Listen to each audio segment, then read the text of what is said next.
Here's a delicious red cabbage dish that's perfect to go with your Christmas dinner.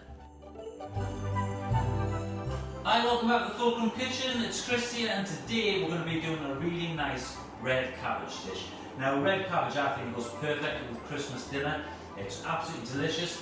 This is one you can make in advance. So you can do this a couple of days in advance, let it cool down, cover it in cling film, pop it in the fridge, and then you've just got to add a little splash of water, pop it in the microwave and reheat it, and you've got a lovely cabbage dish to go with your Christmas dinner. So let's say it's a really nice and simple recipe to do this, and it's really cheap to make as well. It is sold on the surplus food. So what we've got is we've got some red cabbage, and we'll just finely slice this down. If you've got a food processor, yes, you can do it with the food processor. It'll take out a load of hassle, a load of time, but it's quick to do just with a knife, just obviously do it nice and safely. We'll finely chop some red onion as well. We've got a lovely pink lady apple here that we've grated down. But again, try doing different apples, so you could do like a Granny Smith or a Braeburn, and it's going to change the flavour each time you do it. We've got some balsamic vinegar here as well. We've got some olive oil for cooking it down, and then we've got some cinnamon bark. You could use a little pinch of ground cinnamon.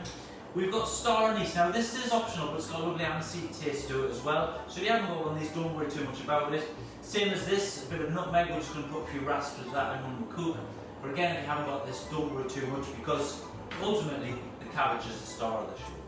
Right, so we're going to start doing a bit of cooking now, and it's a really straightforward recipe, this one. So we've got all our ingredients prepped out, and as we've said time and again, the key to this is getting everything prepped. Whenever you're cooking in the kitchen, get everything organised, and it makes cooking a lot more enjoyable, a lot more straightforward.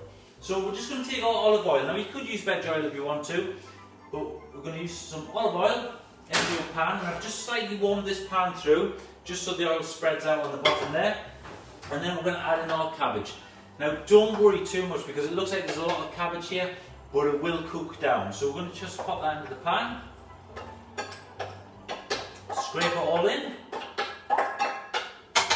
and then into there goes our onion as well. So we'll cook them two together.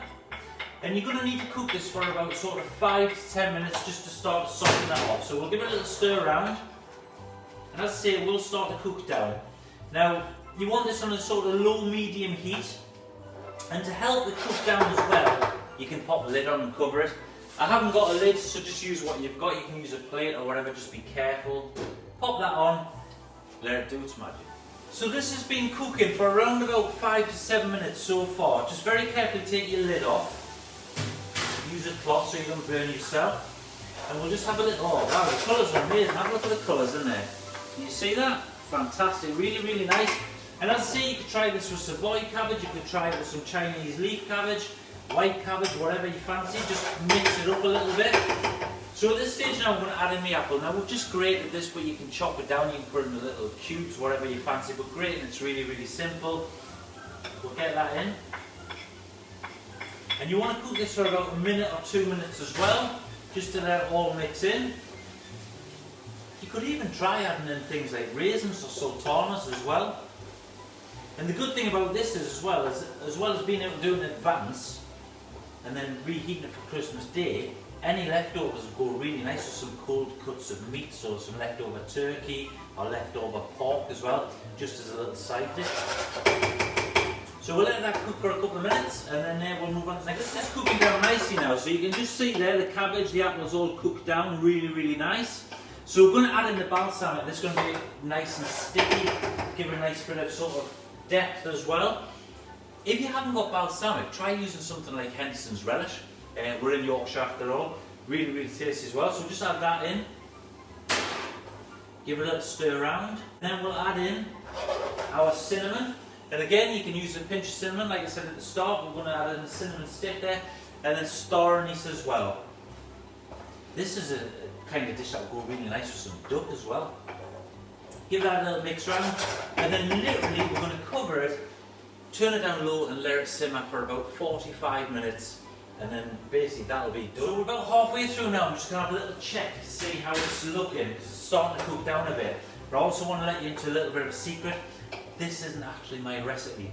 So this recipe was given to me by a wonderful student placement that we've had working with us, called Abby from Leeds Beckett Uni, and it was her one of her favourite little recipes. So thanks very much, Abby, for giving us this one. I can't wait to try it. But so far, just have a look at that, looking fantastic. So yeah, we'll pop the lid back on and check in about another 20 minutes again. So we've had about 40 minutes of this cooking away now. I'm very carefully just going to take off the lid.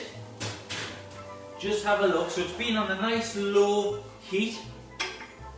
You can see that lovely rich deep red colour now.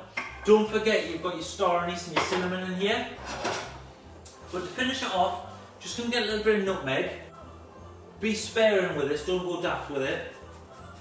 Just a little few rasps over, not too much. Give that a stir, and then we just need to add a little bit of seasoning as well. So I've got a little bit of pepper and just a touch of salt as well. Remember to taste your food as you go along, because you might not need any more seasoning, it might be fine the way it is. And then basically that there is your red cabbage done. It looks absolutely amazing, so get creative guys, give it a go, and yeah, beautiful red cabbage.